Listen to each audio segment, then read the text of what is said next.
안녕하세요. 오유경의 인생 책방입니다. 오늘 함께할 주인공은요. 300조 원에 가까운 국가 예산을 몇 억 단위까지 세세하게 기억하셔서 자타공인 인간 컴퓨터로 불리는 분입니다. 경제재정 전문가 국민의힘 류성걸 의원 모셨습니다. 어서 오십시오. 예, 안녕하십니까. 안녕하세요. 안녕하세요. 안녕하세요. 예, 안녕하세요.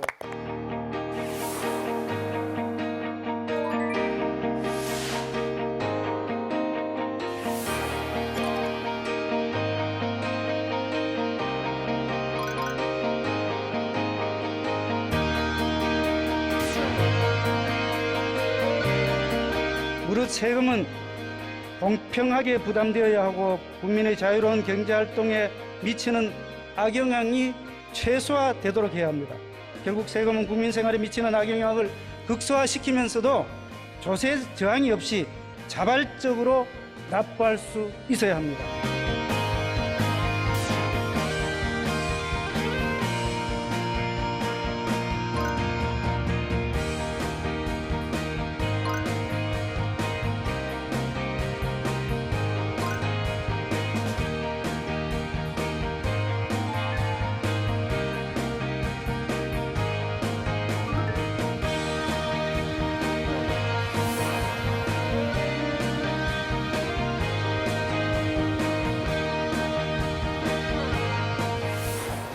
주 예산을 너무 세세하게 이렇게 짜시니까 네. 아까 말씀하셨던 것처럼 인간 알파고다 이분은. 이분은 사람이 아니실 거야 하고 이렇게 딱 봤는데 사람이시네. 경제학을 공부를 했습니다. 예. 고급 경제학으로 들어가면은 예. 뭐 조금 과장돼가 말씀드리면 전부 수학이다 보시면 돼요. 이 노트를 이래 보면은 이게 수학 노트인지 경제학 노트인지 그래요? 구별할 수 없을 정도의 수식으로 전부 다 씁니다. 여기는 수학하고 다 먼 사람들인데. 그러다 보니까 조금 뭐 이렇게 숫자라든지 네. 수식이라든지 이런 게 조금 익숙하고 네. 또 그런 걸 하다 보니까 그게 또 얼굴에 나타나다 보니까 딱딱하지 않느냐, 너무 아니, 안 또 나타나죠. 차갑지 않느냐, 뭐 이런 말씀들을 하시는 경우가 사실 많습니다. 그래서 저는 뜨거운 남자입니다. 왜냐하면 제가 열이 많거든요. 아니 의원님 혹시 지갑 속에 돈 얼마 갖고 있는지 다 아세요? 오늘 굉장히 어려운 질문 하시는데 사실 요즘 제가 지갑을 안 가져다녀요. 예.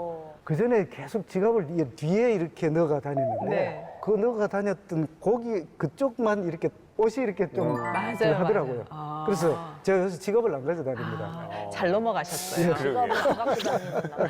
사실 나라 돈은 꼼꼼하게 하셔도 네네. 자기 돈은 잘 못 챙기는 경우도 많아요. 그게 좀 다르거든요. 그래서 네. 한번 이제 여쭤봤고 제가 처음에 소개해드리기를 그 300조 원이라는 큰 국가 예산의 몇 억 단위까지 예. 다 기억하신다. 이게 뭐 그럴 수 있지 하지만 그게 쉬운 일이 아니거든요. 그 예. 항목을 다 생각한다는 게. 이 예산을 숫자라고 생각을 안 합니다. 숫자 하나하나에 들어있는 가치다 이렇게 생각을 합니다. 그래서 예산 편성은 숫자 또는 금액을 이렇게 배분하는 게 아니라 사회적 가치를 어디에 어느 정도의 가치를 또 어디에 어느 정도의 가치를 배분하느냐 하는 가치의 배분 과정이다.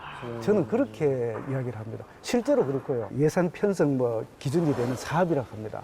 그 사업을 보면은 한 8, 9천 개, 10,000개 정도 될 겁니다. 근데 실제로는 그 한 개 속에 들어있는 사업 속에 또 여러 가지 세부 사업들이 있지 않습니까? 맞습니다. 그러면 그 내용들을 꼼꼼히 읽어봐요. 그 사업을 이해를 해야 예산을 얼마를 편성을 할 건가. 예를 들어 10억을 요구를 했는데 8억을 주자. 그럼 왜 8억을 줬는지 삭감을 해서 하나도 반영을 안 됐다면 왜 그런지에 대해서 제 스스로가 먼저 이해를 해야 되고 들여다보고 또 들여다보고 계속 들여다보다 보니까 관련되는 내용들을 전부 다 자연스럽게 외워서 외우는 게 아니라 자연스럽게 이제 머릿속에 이제 좀 속된 표현은 박히는 거죠. 컴퓨터보다 성능이 더 좋으신 것 같아요. 그렇네요. 그렇죠. 왜냐하면 맞아. 그 숫자적인 거에 가치까지 그렇지. 더하시니까. 예. 의원님께서 예. 또 대학 강단에 서기도 하셨잖아요. 예. 근데 학생들이 시험을 보면 그 답안지에 일일이 이 답이 왜 이렇게 해서 정답이고 이거 왜 틀렸는지 그런 걸 다 체크해서 돌려주셨다는 거예요. 그래요? 저도 학생들을 가르치는 입장이지만 그게 결코 쉬운 일이 아니거든요. 어떻게 이렇게 하나하나 다 음. 답을 써주셨어요? 저도 그때 학생일 때 마찬가지였지만 제가 시험 치고 난 뒤에 학점이 ABCD로 네. 나오지 않습니까? 네. 제가 대학 다닐 거 하더라도 시험지 한번 내면은 끝이에요. 나중에 학점 받을 때 그때 처음 보는 거거든요. 그렇죠. 근데 제가 미국에서 한 5년 이상 그 유학을 예, 시라큐스 대학에서 경험이 있습니다. 공부하셨잖아요. 그때에 예. 시험지 답안지를 내면은 예. 교수님들이 전부 코멘트를 다 달아요. 예를 들어서 이건 맞다 이렇게 하면 체크표를 하고 조금 뭐 이상하다 하면 이 퀘스천 마크를 달아서 물음표를 달고 또 조금 이상하면은 그 코멘트를 답니다. 저 굉장히 도움이 많이 되고 학생들을 가르치고 강의할 때에 반드시 그렇게 하겠다라고 했고 제일 사실은 학교에서 티칭하고 난 뒤에 힘든 일이 시험 채점하는 겁니다. 객관식은 사실은 뭐 그렇다 하더라도 주관식은 참 어려워요. 예를 들어서 학생이 한 60명 정도 되면은 솔직히 말씀드려서 1번부터 5번까지 5문제가 있다면 5문제 다 채점하고 마지막에 한 60번째 채점할 때의 기준이 첫 번째 기준하고 과연 같을까? 저도 처음에 채점을 하고 나서 이렇게 해서는 안 된다 해서 1번 문제는 1번 문제만 전부 채점을 다 했어요. 그러니까 시간이 얼마나 많이 걸리겠어요. 그리고 코멘트를 전부 다 했어요. 제가 학부에 4학년 학생 그 매크로 에코노미스 우리 거시경제학을 했었는데 컴플레인이 하나도 없어요. 할 수가 없겠네요. 예. 우리는 지금 답안지를 내면은 규정에 의해서 몇 년간 교수들은 전부 다 보관을 하셔야 돼요. 네. 그런데 미국에서는 그 원본을 전부 다 그대로 학생들과 다 나눠줘요. 학생들 입장에서는 점수도 중요하지만 이 문제를 이해하고 그때는 틀렸다 하더라도 알고 가야 되지 않습니까? 학생들 입장에서 굉장히 좋았을 것 같아요. 그렇죠. 예. 왜냐면은 내가 틀렸던 거 주관식인데 왜 틀렸는지 모르잖아요. 음. 근데 짚고 넘어가니까 아까 전에 그때가 의원님이 공부가 하셨던 되는 말씀대로 예. 이해가 되니까 발전이 그렇지. 많았을 것 같은 맞아요. 그런 생각이 들어요. 네. 예. 자, 그럼 의원님 책 얘기를 좀 해볼까요? 예, 말씀하시죠. 오늘 유성걸 의원님 인생책으로 추천해주신 책은 책 중에 저는 국보책을 이렇게 만져보기는 처음인데요. 고체. 징비록 그 책이 대한민국 국보라고 해요. 132호라고 예. 들었습니다. 조선시대 문인이자 임진왜란의 1등 공신인 서해 류성룡 선생이 그 임진왜란을 중심으로 해서 세세히 기록한 그런 책이에요. 이 책에 대해서 아마 드라마가 징비록이 나간 적이 있어가지고 많이 읽으신 분들도 있을 텐데 지금 소개를 좀 해주세요. 이 책은 판본이 여러 개 있습니다. 예. 저작권이 소멸했기 때문에 뭐 출판사에서 많이 나와 있는데 그렇군요. 예, 원본이 정말 국보예요. 예, 예. 그래서 서책으로서는 아주 드문데 임진왜란 당시에 영의정을 지냈던 유성룡 선생. 제가 왜 유성걸 의원님이 이 책을 인생책으로 선정을 했을까? 혹시 같은 류 씨라서?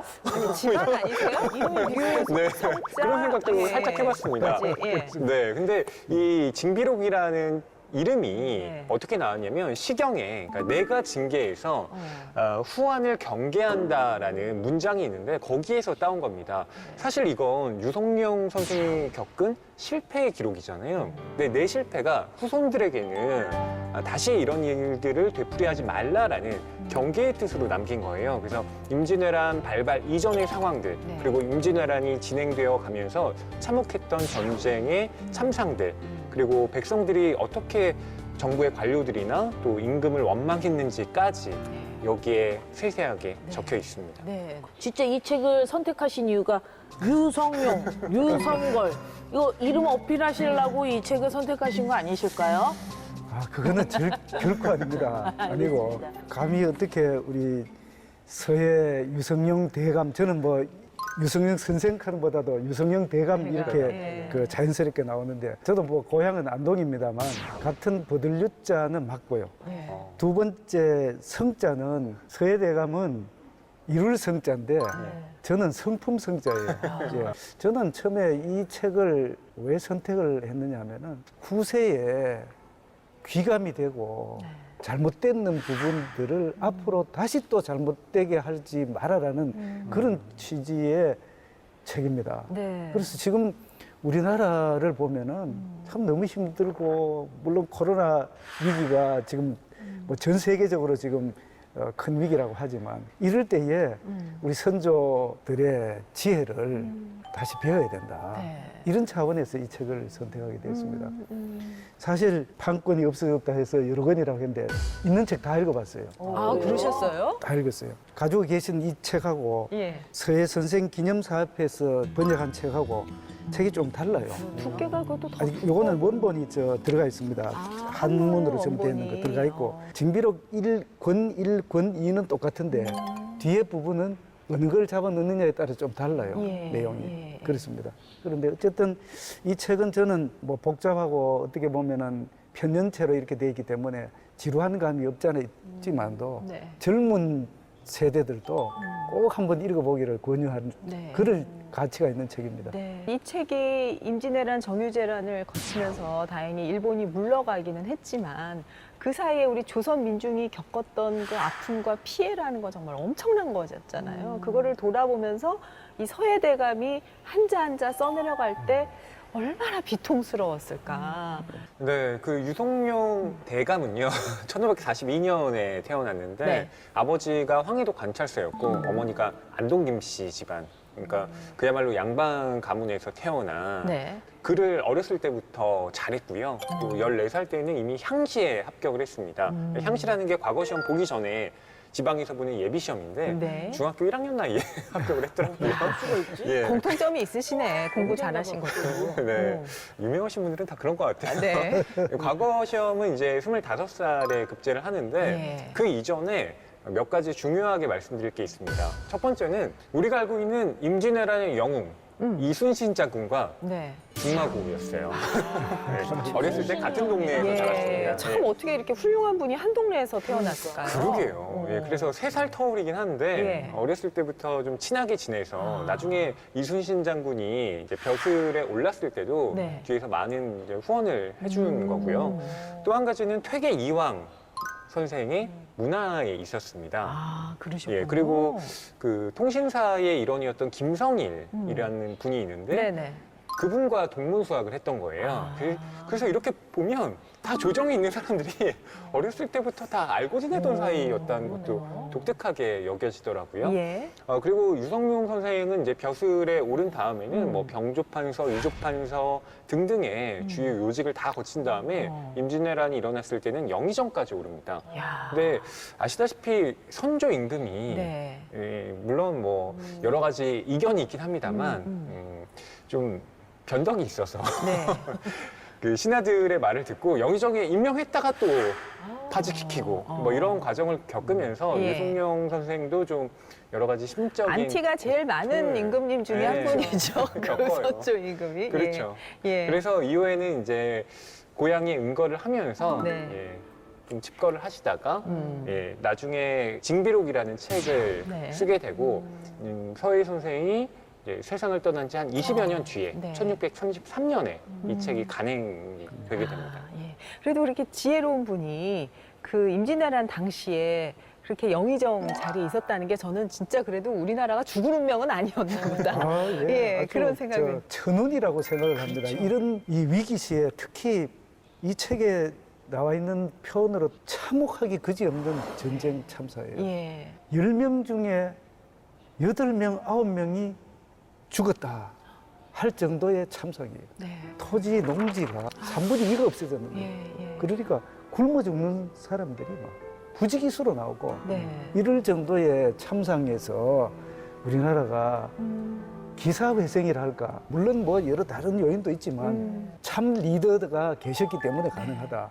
아까 이제 이순신 장군과의 어떤 어릴 때부터의 관계 말씀을 하셨는데 그게 결국은 진짜 인재를 발굴하고 천거하고 위기 때에 그분들은 나라를 위해서 목숨을 바치고 네. 이렇게 해서 이 나라가 지금 존속하고 있는 거예요. 저는 그렇죠. 이렇게 생각합니다. 그 류대감께서 이순신 장군을 발탁했다는 얘기 좀 알려진 사실이죠. 그러면서 우리가 사실은 이순신 장군이 이제 임진왜란의 1등 공신이라는 거는 전 국민이 다 알고 있었지만 또 류성룡 대감의 그 어떤 현명한 지혜에 대해서 또 최근에 알게 돼서 존경하는 분들이 많이 생겼는데 그것뿐만이 아니에요. 이분이 진짜 아주 곳곳에 좋은 전략을 세우신 분이라서 오늘 그 중요한 세 가지를 한번 살펴보도록 하겠습니다. 예.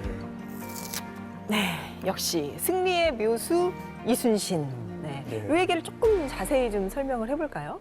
근데 이순신 장군에 대한 이야기를 하려면 임진왜란의 발발에 대한 그 네. 전사를 좀 이야기를 해야 될 것 같은데요. 네. 임진왜란이 이제 일어날 것 같다라는 시그널은 이미 그 전부터 좀 있었습니다. 그래서 확인차 황윤길과 김성희를 일본에 보냈는데 네. 통신사 일행으로 갔던 거죠. 네. 그래서 이 통신사 일행으로 어떻게 일본에서 좀 우여곡절을 겪었는지도 여기에 나와 있습니다. 네. 거기에 보면 그 일본에 있는 사람들이 굉장히 조선 통신사들을 약간 좀 운전박대하는 경향도 있어서 왜 그랬을까? 그러니까 이제 좀 기고만장한 기운들이 거기에 예, 있었던 거죠. 예. 그래서 거기에 이제 쓰여 있는 것과 이제 별개로 돌아와서 이야기를 나눠봤는데 황윤길 같은 경우는 아무래도 일본이 전쟁을 일으킬 것 같다라고 네. 말을 했고요. 네. 반면에 김성일은 아니다. 음.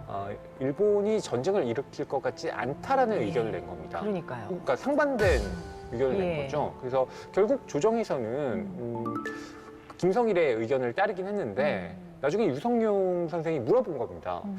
왜 안 일어날 것 같냐 전쟁이 그렇게 얘기를 했더니 사실은 일본에서 뭔가 낌새가 심상치 않은데 지금 우리나라의 상태가 말이 아니다.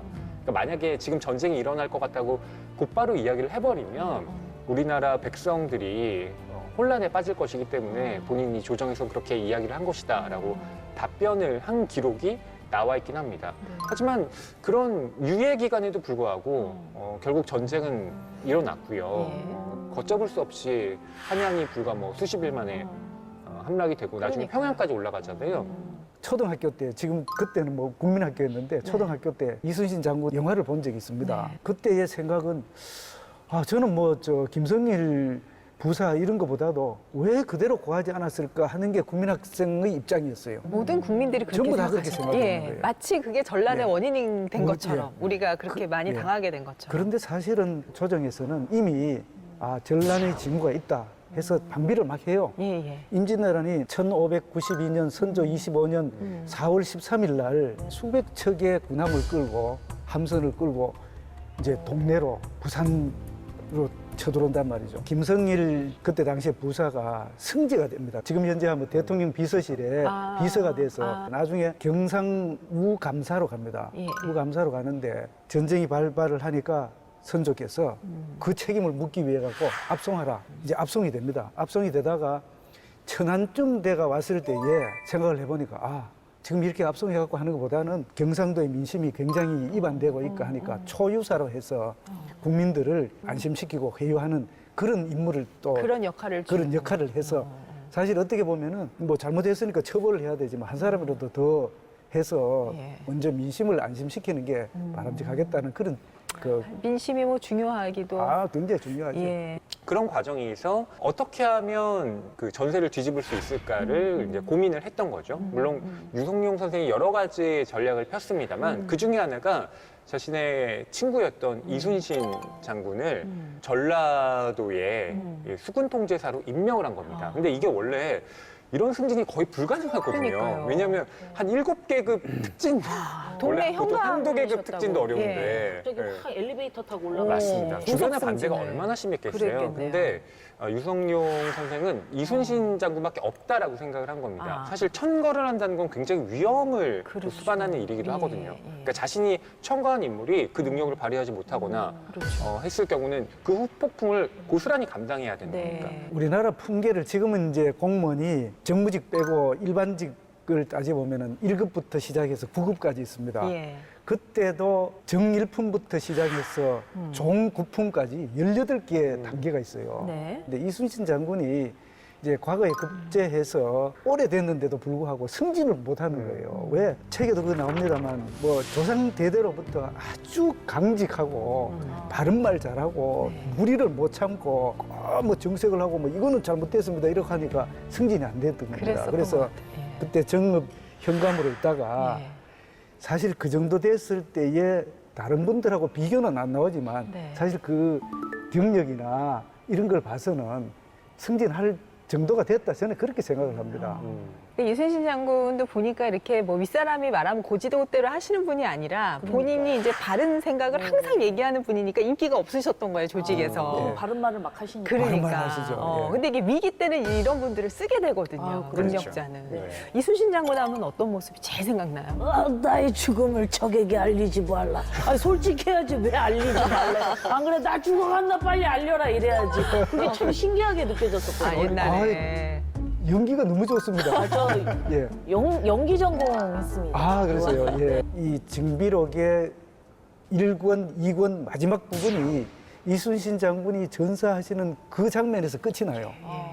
이 증비록에 이순신 장군의 비중이라든가 이런 게 다 있습니다. 그래서 굉장히 아주 상세하게 그 설명을 하고 있고 너무나 애통하고 애달아하는 네. 이순신 장군이 군중에 있을 때, 군중이라는 게는 이제 군대에 있을 때 이런 뜻입니다. 네. 군대에 있을 때는 갑옷을 벗은 적이 없다. 그날도 갑옷을 입고 이렇게 잠깐 있는데 날이 휙 밝아갖고 달이 밝으니까 아 적들이 안 쳐들어오겠다 이런 생각을 해갖고 배에 닻을 전부 다 내려요. 닻을 내렸다는 말은 정박을 한 정박을 거죠. 해가 예, 있다고 하고 예. 움직일 수가 없는 거예요. 예, 예. 이순신 장군이 갑자기 벌떡 일어나셔서 장수들을 전부 다 모아요. 외적은 이 꾀가 많고 또 술수가 많기 때문에 네. 이럴 때도 방비를 해야 된다.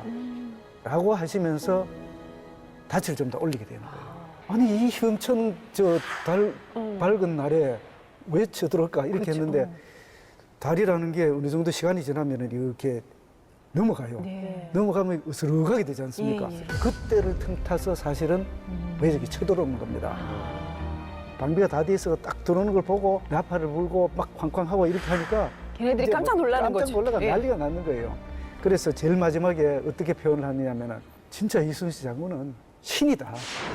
군사의 신이다. 그래서 이순신인가 봐요. 예. 아, 그러세요. 예. 중요한 발견.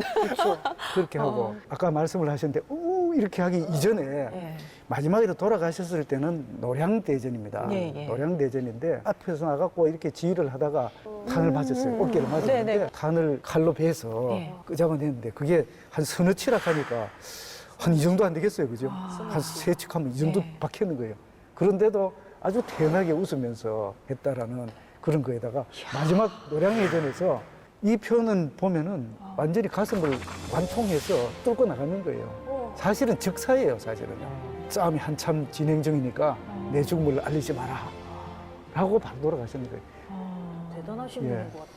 우리나라가 이 와중에 그래도 복이 있었다. 자꾸 그 생각이 네. 드는 게 그 서해대감이 이제 그 전라 좌수사로 이순신 장군을 파견했을 때가 1591년이라 예, 임진왜란 그렇죠. 발발 딱 1년 전이고 이순신 장군이 그 수군들을 다 훈련시키고 딱 나면서 자 이제는 웬만히 전쟁이 터져도 우리 수군이 싸울만 하겠다고 다음 날 전쟁이 터졌다는 기록을 본 적이 있어요. 예. 그리고 돌아가신 것도 마지막 전쟁에서 딱 돌아가신 마지막 거예요. 전쟁에. 아 정말 국난에서 구하려고 태어나신 분인가 봐. 그런가 봐요. 진짜 이순신, 예, 이순신. 예. 신의 한 수네요. 예. 그리고 네. 아까 의원님이 말씀하셨듯이 예. 이순신 장군이 이제 돌아가신 날 네. 유성룡 선생도 파직을 당하거든요. 그렇잖아요. 그러니까 이 공통점도 예. 정말 역사의 뭐 아이러니처럼 느껴지기도 하고요. 예, 맞아요. 그리고 서로가 서로를 좀 끔찍하게 생각했다는 게 난징일기에도 유성룡 선생에 대한 언급이 20여 차례 이상 나옵니다. 예. 이 두 분은 그냥 서로가 마음과 마음으로 통한 어떤 큰 신뢰의 끈이 있었지 않았나. 임진왜란은 사실은 솔병입명이라고 예. 병사를 이끌어서 명나라에 쳐들어간다는 거예요. 그게 일본이 이제 그렇게, 일본이 예, 예. 그렇기 때문에 우리나라는 거쳐간다. 최종 목적지는 명나라였어요. 예, 예. 육지로 해서 올라온다는 거는 굉장히 시간이 많이 걸리고 힘이 들잖아요. 그래서 서해 쪽으로 가려고 하는 계획을 다 짜놨는 거예요. 여기도 보면은 그런 이야기가 예, 한 두 번 예. 정도 나오는데 결국은 서해로 가려면은 한산도를 포함해서 전라도 남부 쪽을 지나가야 되는 거예요. 근데 한산대첩에서 그게 전부 다 딱 막혀있는 겁니다.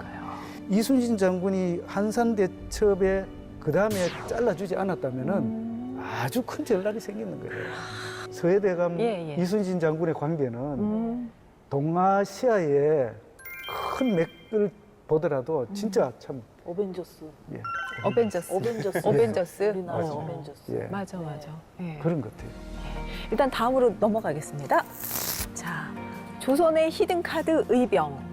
이게 이제 서해 대감하고도 무슨 관계가 있다는 겁니까? 네. 예. 뭐 징비록에도 보면요. 예. 그 의병이 일어나도록 전국 각지에 공문을 보냈다라는 기록이 여기에 나와 있습니다. 예. 그러니까 지금 정규군만으로는 싸우기 어렵기 때문에 말 그대로 의로운 병사들, 백성들이 직접 일어나기를 기대했던 것이죠. 네. 근데 생각해보면 일본의 입장에서는 이건 굉장히 독특한 발상이기도 했던 거예요. 예. 일본 같은 경우는 적장이 항복하거나 그냥 패배를 선언하면 전투는 그걸로 끝이거든요. 일본뿐만 아니라 다른 곳도 장수대 장군이 싸워갖고 둘 중에 하나가 지면은 그냥 다 항복하는 거잖아요. 그렇죠. 네. 근데 우리나라는 독특하게 백성들이 그러니까.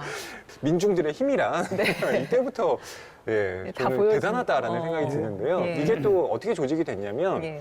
당시에 이제 지방에 있는 양반들이 네. 일정한 세력들을 갖고 있었거든요.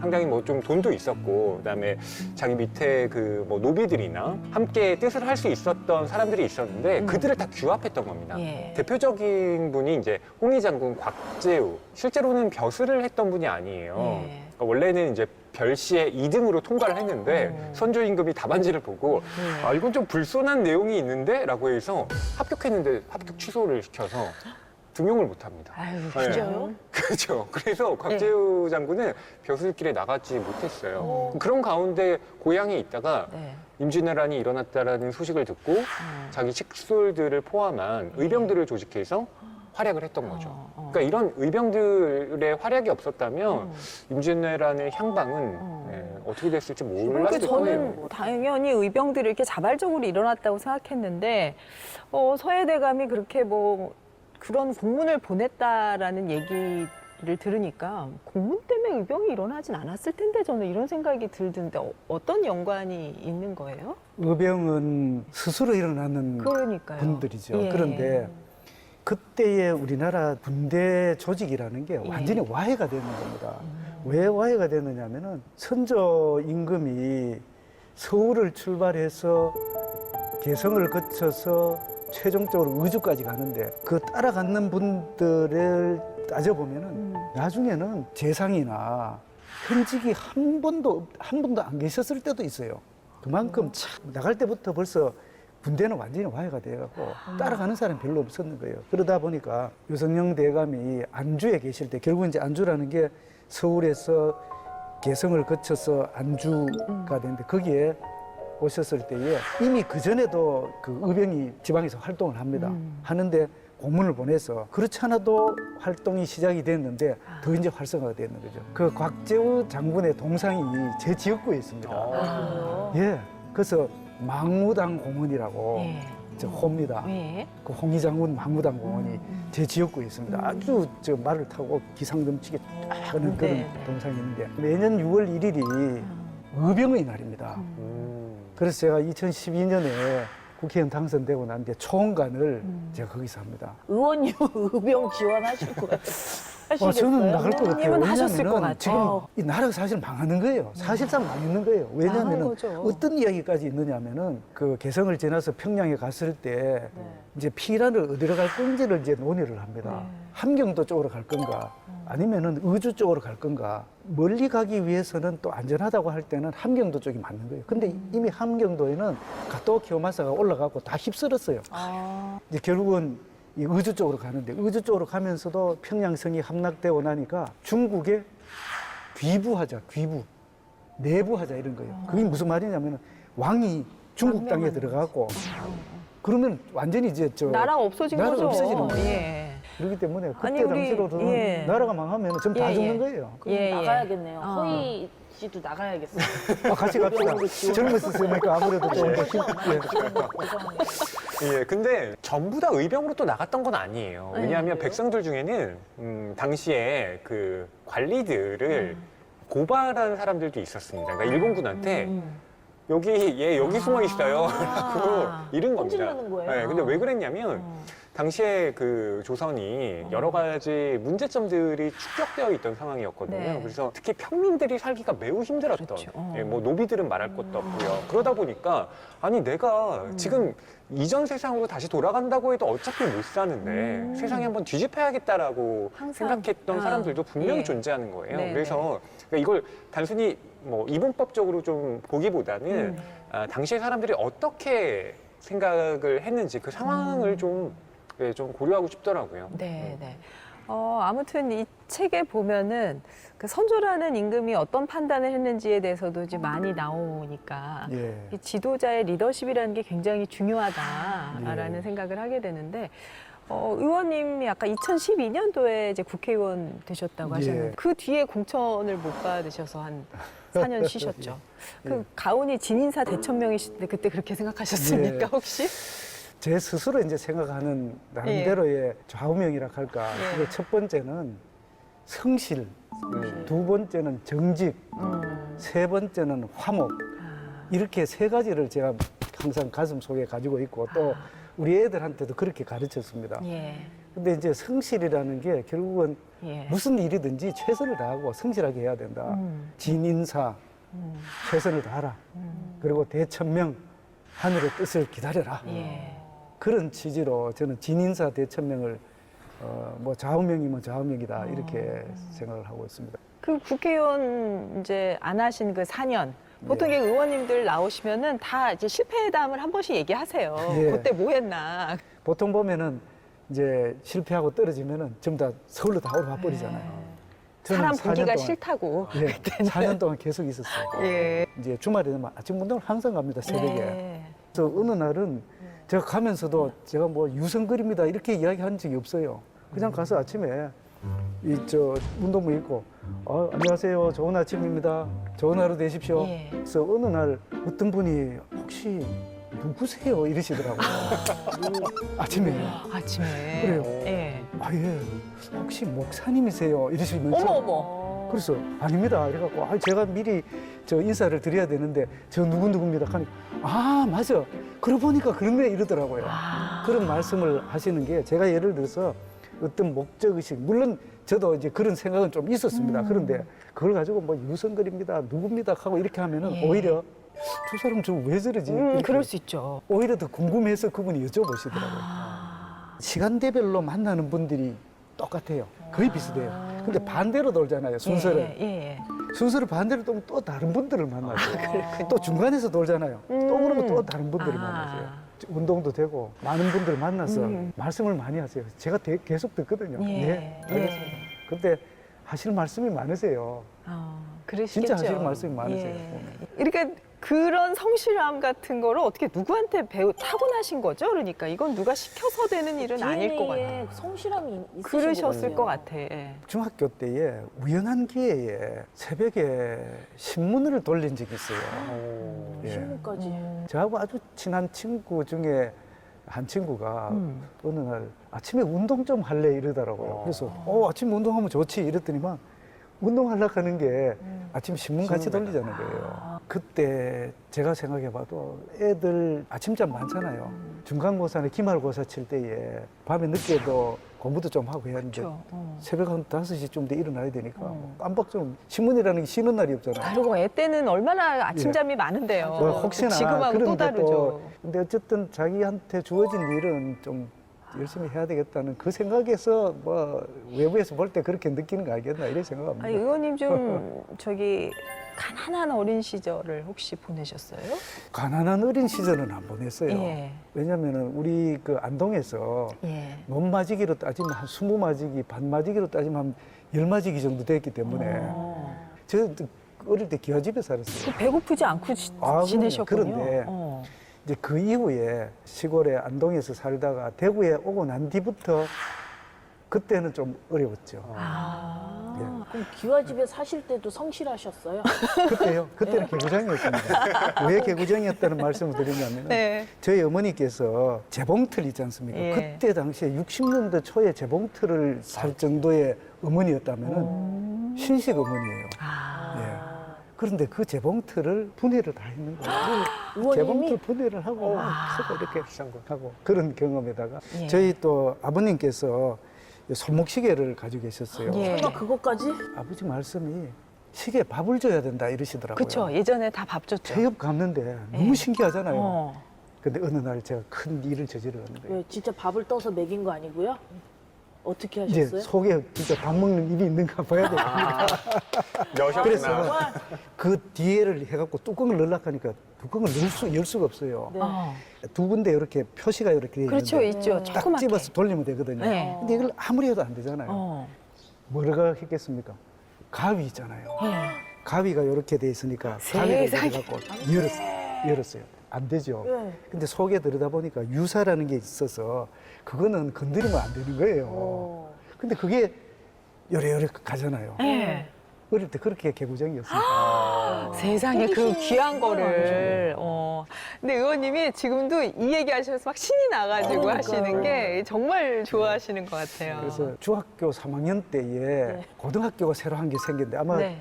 제가 말씀을 드리면은 아실 거예요. 금모고등학교라고. 금모공고라고. 네, 네. 전국의 모든 중학교에 한 사람씩 추천을 받았습니다. 네. 근데 제가 다니던 중학교에서는 제가 추천이 됐어요. 네. 저를 추천을 했는데 결국은 최종적으로 그 못 들어갔어요. 아마 그때 입학을 했으면은 제 인생은 완전히 달라졌어요. 완전 달라지셨겠죠. 완전히 또. 달라졌어요. 예. 완전 엔지니어 쪽으로. 그러니까. 아니, 그래서 의원님이 저는 특허가 있다고 하셔가지고 예.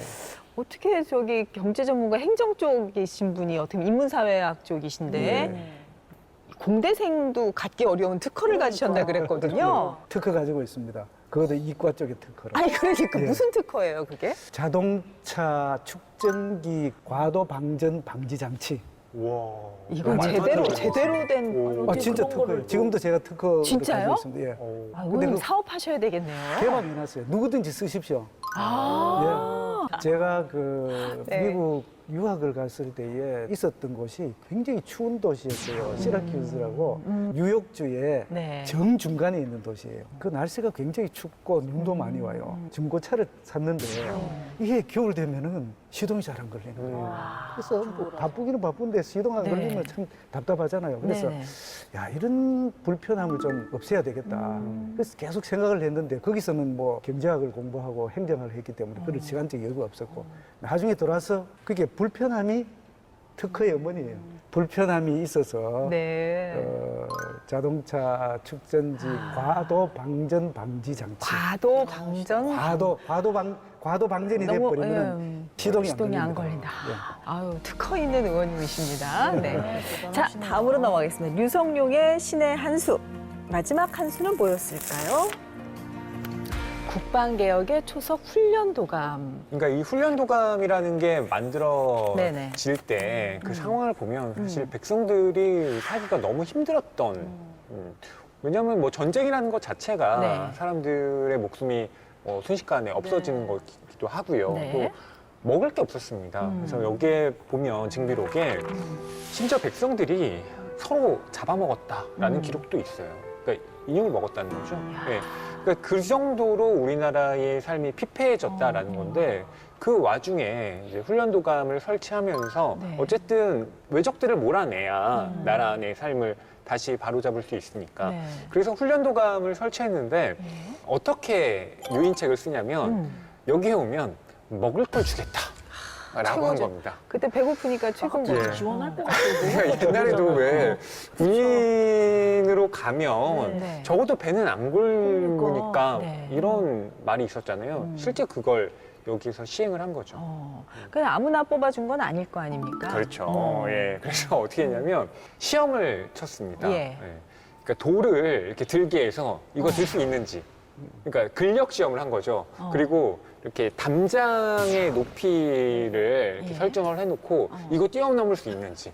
예, 그 정도. 지금 보면 되게 쉽다고 생각하지만 당시에 체력이 그렇게 남아있을 수 있는 상황이 아니었어요. 예. 그래서 10명 정도가 시험을 치면 보통 한두 명 정도가 그걸 통과했다고 해요. 세상에. 아니, 그래갖고 전쟁을 어떻게 치르니까. 세상에, 심지어 어쩜 좋아요. 그 시험이라도 치르려고 어쨌든 먹을 걸 준다니까. 예. 그래서 줄을 서서 앞에 기다리고 있는데 줄을 서 있는 와중에도 계속 굶어 죽는 거예요. 그러니까 그런 아비규환의 상황이 여기에 기록이 돼 있습니다.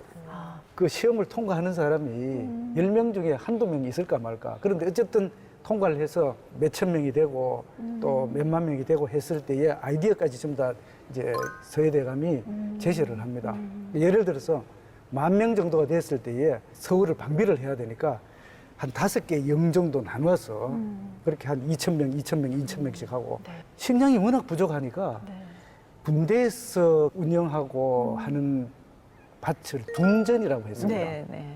그래서 일부는 O형 5개 영 중에 1,000명은 성내에서 경비를 서고 나머지 반은 밖에 나가서 이제 경작을 하는 거예요. 그러면 군사도 확보를 하고 군량도 확보를 하는 이런 형태. 그리고 난 뒤에 어느 정도 지나면은 이제 교체를 하고 이렇게까지 이야기를 합니다. 그러니까 이 훈련도감이라는 게 사실은 인력과 군량뿐만 아니라 조총도 가르치고 그다음에 창법, 그다음에 또 검술 이런 걸 전부 다 가르치도록 그렇게 돼 있습니다.